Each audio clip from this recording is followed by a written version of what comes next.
علیہ کا نام آپ نے سنا ہے، کتنے بڑے ولی تھے. جانتے ہیں حضرت جنید بغدادی رحمت اللہ علیہ کو ولایت کیسے ملی؟ اتنے پائے کے ولی اور بزرگ کیسے بنے؟ نبی کی نسبت کی لاج رکھی. ارادہ کریں، ہم بھی نیت کریں اللہ کے اس گھر میں بیٹھ کر ہم بھی نبی کی نسبت کی لاج رکھیں گے انشاءاللہ.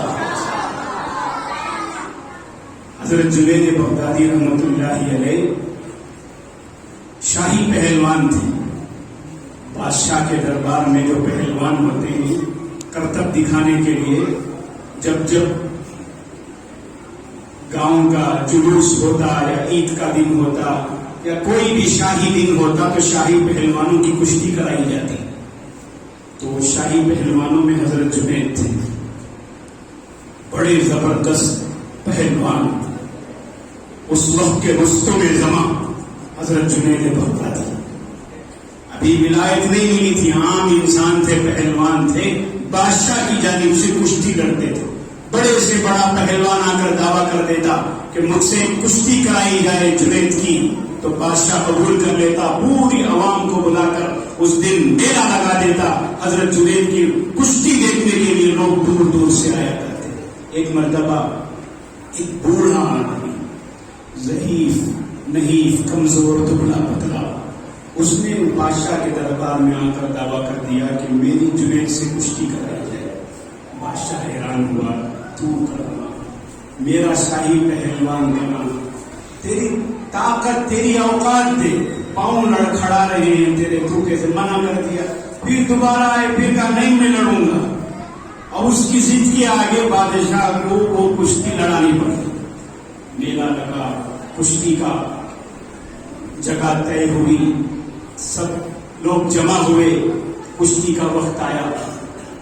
حضرت جنید بغدادی پوری آن بان شان کے ساتھ پہلوان تھے. رتھوں کو مارتے ہوئے، رانوں کو مارتے ہوئے آگے بڑھے.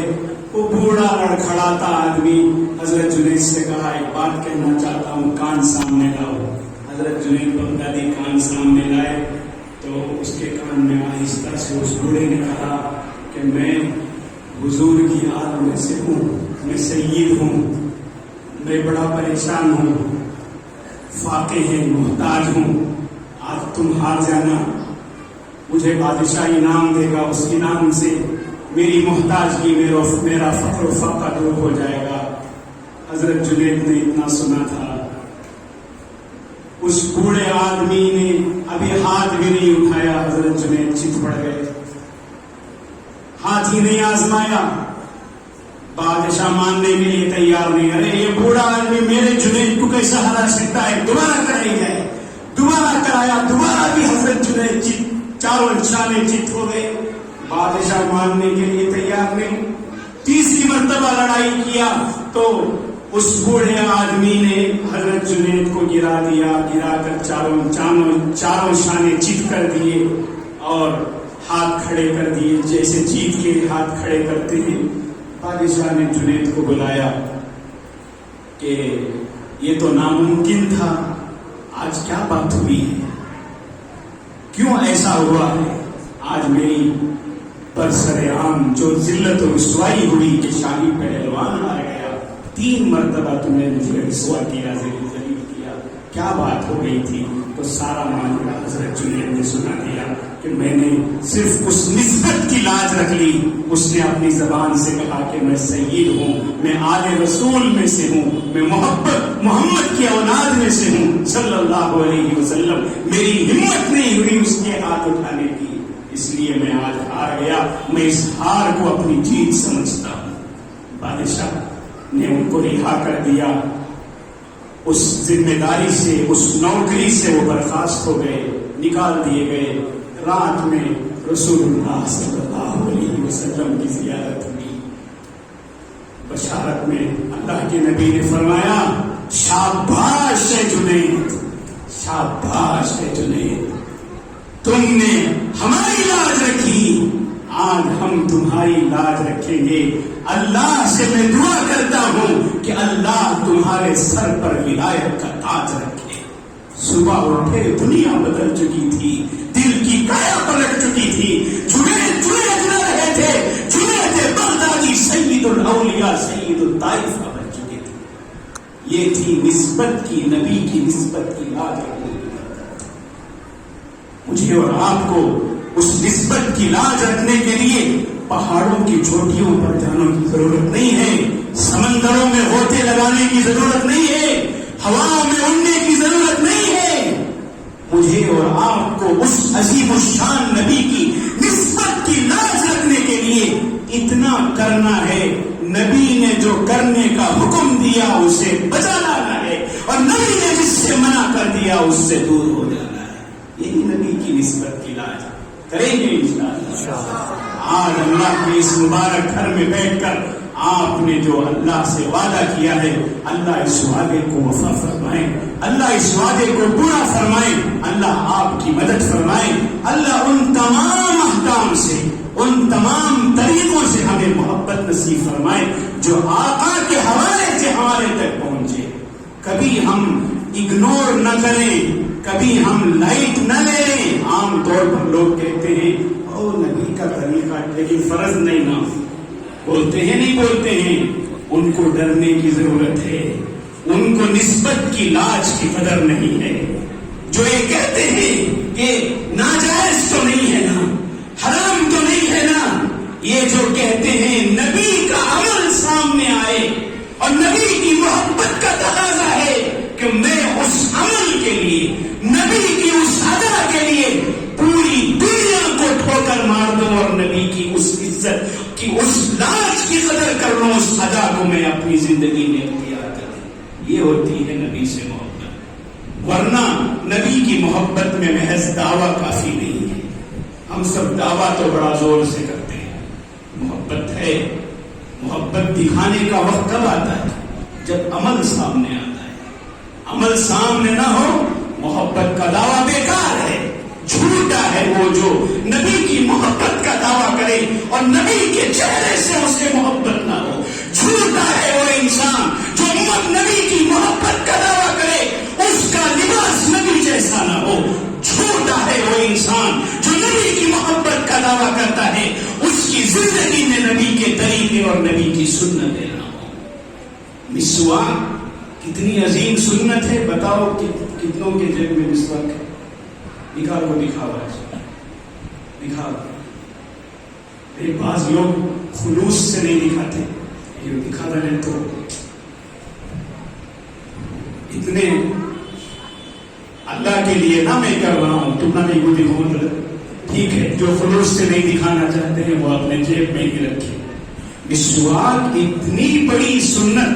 حضرت عمر رضی اللہ عنہ کے دور میں آپ نے وہ واقعہ سنا ہوگا، کئی دنوں سے قلعے کا محاصرہ کیا ہوا تھا، گھیرا ڈال دیے تھے سب، کہیں کسی کو آنے جانے کی نوبت ہی نہیں تھی. سارا قلعے کا محاصرہ ہو گیا، خلاف فتح نہیں ہو رہا تھا. پوری کوششیں کر لی، پوری ترکیبیں اپنا لی، خلاف فتح نہیں ہو رہا ہے.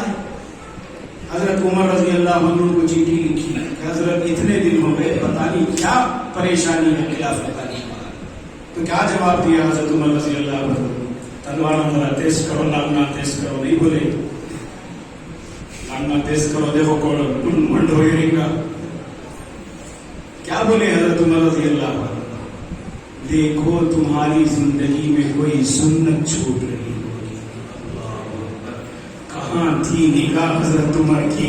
یوں ہی نہیں کہا نبی کریم صلی اللہ علیہ وسلم نے، لو کان بعدی نبی لکان عمر. اگر کسی کے اندر اتنی استطاعت تھی، اتنی کیپیسٹی تھی، اتنی صلاحیت تھی کہ وہ نبی بنائے جانے کے قابل تھے تو وہ حضرت عمر تھے. لیکن انا خاتم النبیین، میرے بعد نبوت کا دروازہ بند ہے. اگر کھلا ہوا ہوتا تو نبی کون بنائے جاتے؟ حضرت عمر بنائے جاتے. انہوں نے کہا دیکھو کوئی سنت تو چھوٹ نہیں رہی. صحابہ اکرام نے آپس میں مشورہ کیا کیا سنت؟ سب تو کر رہے ہیں نا، سب تو ایک ایک سنت پر غور کرتے چلے گئے، نگاہ دوڑاتے چلے گئے، سب پریشان. کوئی سنت نہیں چھوٹ رہی ہے، ہر فرض ہر سنت ادا ہو رہی تو بعد میں پتا چلا مسواک کی سنت چھوٹی ہوئی. تو گئے ایک ندی تھی وہاں کنارے مسواک منہ دھونے کے لیے، سب لوگ مسواک کر رہے ہیں، دانت رگڑ رہے ہیں. تو ایک جاسوس اس زمانے میں ہوا کرتے تھے، جنگ کے ماحول میں جاسوس ہوا کرتا تھا. وہ کہیں دشمنوں کے مجلے میں جا کر وہاں کی جو راز کی باتیں تھیں غور سے دیکھ کر آ کر اپنے پاس بیان کرتا. ایک جاسوس نے دیکھ لیا تمام صحابہ پانی کے قریب بیٹھ کر دانت رگڑ رہے، خوف زدہ ہو گیا. سنت کی برکت تھی، اس سنت نے ان دشمنوں کے دلوں میں دہشت اور خوف زدہ ان کو کر دیا، دہشت بٹھا دی. جا کر کیا کہا معلوم اس جاسوس نے؟ اتنے دن سے محاصرہ نہیں ہوا، تلوار آزما لیے، تیر آزما لیے، سارے ہتھیار آزما لیے، اب مسلمان دانتوں کو تیز کر رہے، کچا چباتا تھی تنا، کچے چھاپنے کی تیاری ہو رہی ہے. ڈر کر سب بھاگ گئے، خلافت ہو گیا. سنت کی برکت تھی نا، سنت میں اتنی طاقت تھی. ایک مسواک، میں مثال کے لیے مسواک میں نے مثال کے لیے عرض کر دی. ہزاروں ایسی سنتیں ہیں جن کو ہم نے آج اپنی زندگی سے نکالا. ہزاروں وہ سنتیں ہیں جن کے صحابہ دلدادہ تھے، جن پر صحابہ اپنی جان نثار کرتے تھے. صحابہ کی محبت کا اندازہ ہی آپ نہیں لگا سکتے کہ صحابہ آپ سے کیسی محبت کرتے تھے. حضرت طلحہ بن برا رضی اللہ عنہ، ایک نام یاد آیا تو ان کا قصہ سنا دوں. صحابہ نبی سے کیسی محبت کرتے تھے آپ سن رہے ہیں. بعض لوگ یوں گھوم گئے ہیں نا، اشارہ ہے کہ ختم کر دو، بس ہو گیا. عبادت کرتے ہیں نبی سے، ہر ایک کو اپنا حال معلوم ہے. ہم جب نام آتا ہے رسول اللہ کا، ہم زبان کھول کر نام کا ہم جواب نہیں دیتے، ہم درود نہیں پڑھتے، ہماری زبان حرکت نہیں کرتی، اتنی محبت کرتے. اندازہ ہوا ہوگا کتنی محبت کرتے ہیں ہم اللہ کے نبی سے. جب محمد نام آتا ہے ہماری زبانوں میں بس نہیں کھولتا، ہمارے جسم کے رگوں میں وہ ایمان کی کیفیت نہیں جاگتی، وہ محبت نہیں جاگتی. اتنی ہی محبت ہم زیادہ سے زیادہ کرتے ہیں. یا سال میں ایک آدھ دفعہ کہیں زور سے نعرہ مار دیا، چیخ مار کر آسمان کو پھاڑنے والا نعرہ مار دیے سال میں ایک بار، تو محبت کا حق ادا ہو گیا. ایسا ہمیں لگتا ہے، ایسا ہمیں سکھایا گیا ہے، ایسا ہمیں سمجھایا گیا ہے. سال میں ایک دفعہ یا سال میں ایک مہینہ پورا جب آپ کو موقع ملے زوردار ایک نعرہ مارو، محبت کا حق ادا کرو. ایسا ہی ہے کیا؟ ارے بولو بھائی، یہ محبت کا تقاضا ہے کہ نعرہ مار کر ہم نے نبی کی محبت کو لے لیا، نعرہ مار کر ہم نے جنت حاصل کر لی، نعرہ مار کر ہم نے اللہ سے لکھوا دیا کہ جنت میرے لیے، نبی کی محبت، نبی کی شفاعت میرے لیے. اگر خالی نعرہ مارنا ہوتا تو صحابہ نہیں مار کرتے تھے، نعرہ مار کر ختم ہو جاتا نا مسئلہ. کتنی محبت کرتے تھے نبی کریم صلی اللہ علیہ وسلم سے. ایک ایک صحابی کا تذکرہ کرتے چلے جائیں، دن ختم ہو جائے، مہینے ختم ہو جائے، آپ کی محبت کے تذکرے ختم نہ. حضرت طلحہ بن برا رضی اللہ عنہ، روایتوں میں آتا ہے عمر لکھی ہے 12 سال کے تھے. کتنے سال کے؟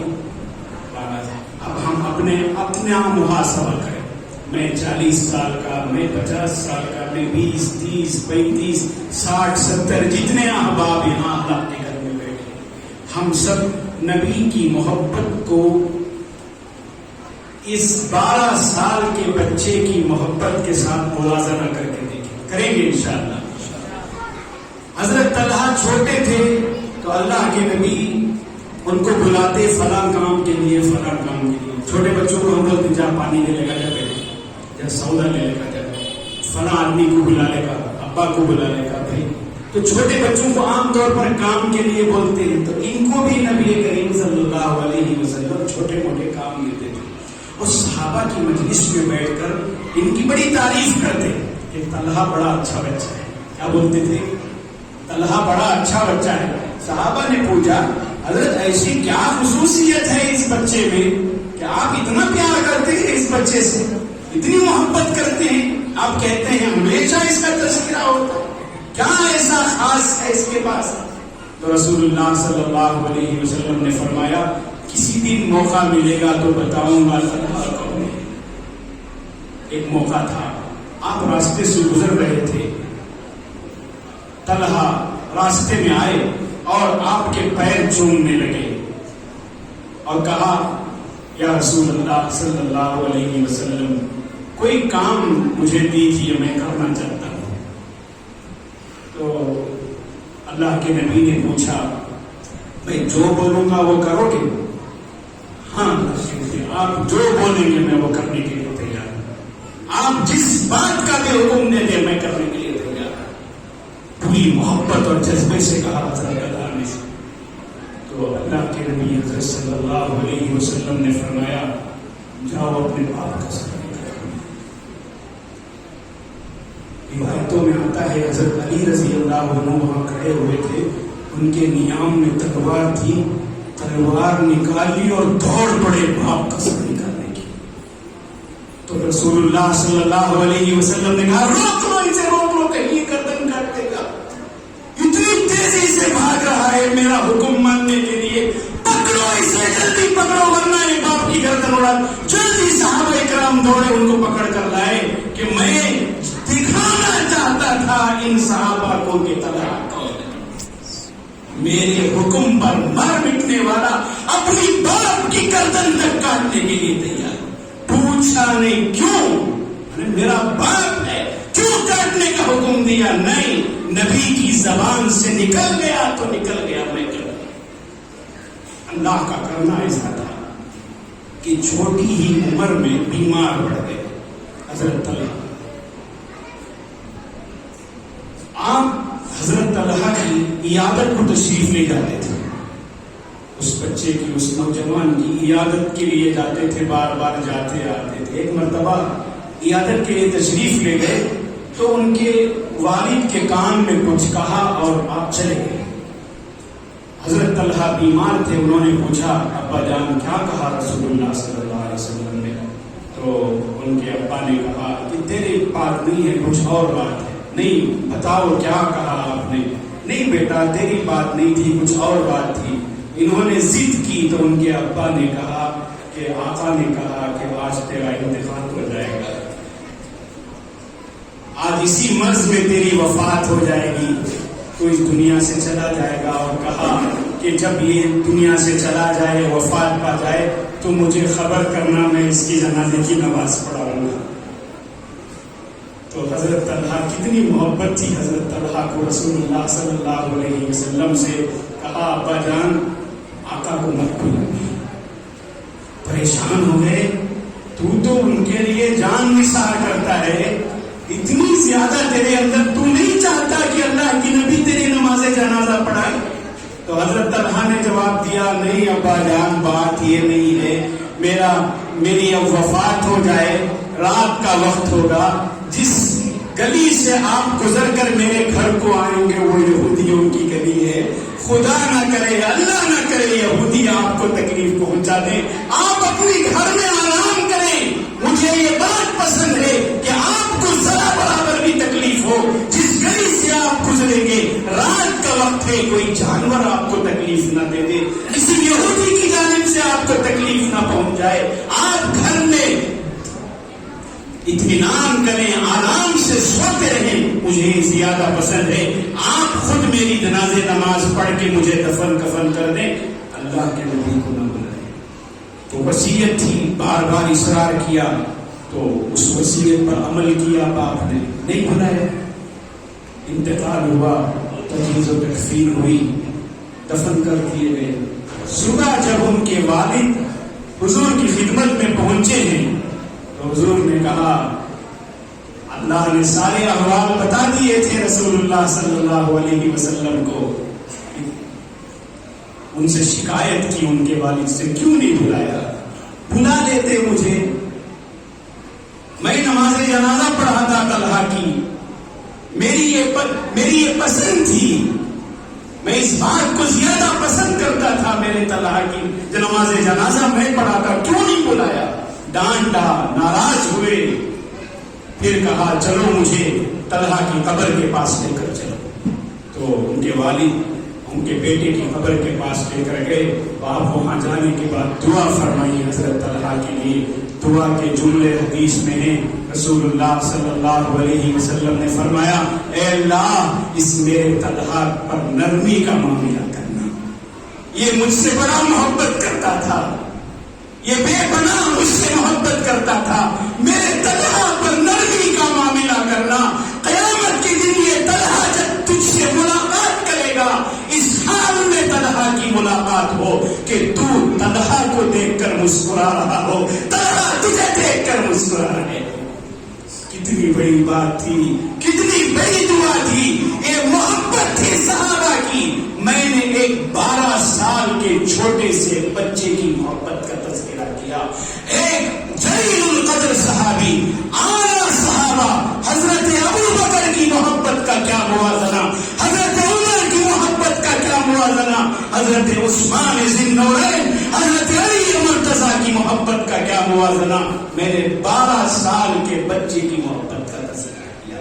ہم اپنی محبت اس بچے کی محبت کے سامنے رکھ کر اس محبت کو تول کر دیکھیں کہ کیا ہماری محبت میں وزن ہے، کیا ہماری محبت میں جان ہے، کیا یہ محبت ہمیں فجر کے لیے اٹھاتی ہے، کیا یہ محبت ہمارے چہرے پر نبی کا چہرہ، نبی کی سنت سجانے کا موقع دیتی ہے، کیا یہ محبت نبی کے طریقے ہمیں اپنی زندگی میں لانے سے منع کرتی، اجازت دیتی. کیسی ہیں ہماری محبتیں؟ جھوٹی محبتوں کا دعویٰ کرنے والے ہم. اگر ہم اپنی زندگیوں کو جھانک کر دیکھیں، ٹٹول کر دیکھیں، اپنے گریبان میں جھانک کر دیکھیں تو پتا چلے گا ہماری محبت زیرو ہے. جس محبت میں پاور ہی نہیں ہے، جس محبت میں کرنٹ ہی نہیں ہے، جس محبت کو پلس مارک ہی نہیں ملا، مائنس میں جا رہا ہے ہماری محبت. کہا جائے مائنس. ہماری نمازوں کا کیا حال ہے، سنتوں کے ساتھ ہمارا کیا حال ہے، علوم نبوت سے ہمارا کیا حال ہے، قرآن سے تعلق کا ہمارا کیا حال ہے، علماء سے ہمارا کیا حال ہے، دین سے، اسلام سے، اسوہ رسول سے، اللہ کے نبی کے اخلاق سے کیا ہے ہماری زندگی کا حال. ہر انسان اپنا حال خود جانتا ہے. آج اللہ کے گھر میں ارادہ کریں گے انشاءاللہ ہم اپنی زندگی کو تبدیل کریں گے انشاءاللہ. اپنے دلوں میں نبی کی محبت کو بسائیں گے. اس محبت کے تقاضے نبی کی ہر بات کو آگے بڑھ چڑھ کر مانیں گے، کریں گے انشاءاللہ. ہر سنت پر دل و جان کے ساتھ پوری دنیا ہمیں روکے لیکن اس سنت کو اپنانے سے ہم پیچھے نہیں رہیں گے. بولو انشاءاللہ. پوری دنیا والے نبی کریم صلی اللہ علیہ وسلم کی ذات اقدس پر انگلی اٹھا رہے ہیں. آپ کی ذات کو نشانہ بنایا گیا. آپ نے نہیں سنا کتنی مرتبہ آپ کی حرمت، آپ کی تقدس پر انگلی اٹھائی گئی. لیکن اس وقت ہمارا ایمان جاگتا ہے جب کوئی کافر، جب کوئی دشمن، جب کوئی زندیق، جب کوئی یہودی، جب کوئی اللہ کا دشمن نبی کی ذات پر حملہ کرتا ہے، نبی کے تقدس پر حملہ کرتا ہے. اس وقت ہمارا ایمان جاگ جاتا ہے کہ تو کون ہوتا ہے نبی کی محبت کے خلاف، نبی کی ذات پر حملہ کرنے والا، نبی کے اخلاق پر حملہ کرنے والا، نبی کی زندگی پر حملہ کرنے والا. اس وقت ہمارا ایمان جاگتا ہے. کاش کہ ہمارا ایمان اس وقت بھی جاگ جاتا جب ہماری ماں، ہماری بہن، ہماری بیوی بے پردہ بازاروں میں جائے. جب کاش ہمارا ایمان اس وقت بھی جاگ جاتا جب فجر کی اذان کے لیے مؤذن اللہ اکبر کی صدا لگا کر تمہیں مسجد کی طرف بلائے اور تمہیں گرم اور نرم بستر چھوڑنا گوارا نہیں ہے. اس وقت محبت جاگ جاتی تو